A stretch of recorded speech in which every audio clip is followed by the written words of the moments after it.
ناظرین، جسٹس الوک ارادے Telangana high court کے نئے چیف جسٹس منتخب ہو چکے ہیں۔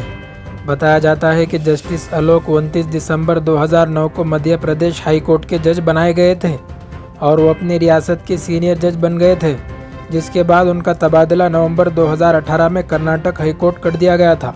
انہیں دونوں ہائی کورٹس میں تقریباً 13 سال کا تجربہ بتایا جا رہا ہے۔ تلنگانہ کے ضلع سنگاریڈی کے ظہیر آباد سے تعلق رکھنے والے محمد تنویر کو Telangana state industrial development corporation کا چیئرمین مقرر کیا گیا ہے۔ چیف منسٹر شری کے چندرشیکھر راؤ نے اس سلسلے میں احکامات جاری کر دیے ہیں۔ ہاوڑہ سے سکندرآباد جانے والی فلک نما ایکسپریس میں شارٹ سرکٹ کی وجہ سے آگ لگ گئی ہے۔ دونوں کوچوں سے دھواں اٹھتا دیکھ کر عملہ چوکنا ہو گیا اور ٹرین کو روک دیا گیا اور مسافرین کو اتار دیا گیا۔ مزید تفصیلات کا انتظار ہے۔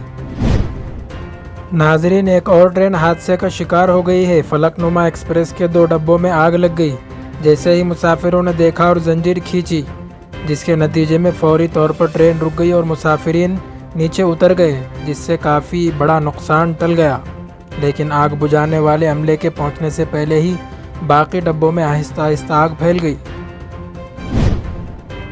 حیدرآباد سے گنٹور جانے والی بس میں، جس میں 45 مسافرین سوار تھے، چند ہی لمحوں میں بس پوری طرح جل کر خاکستر ہو گئی۔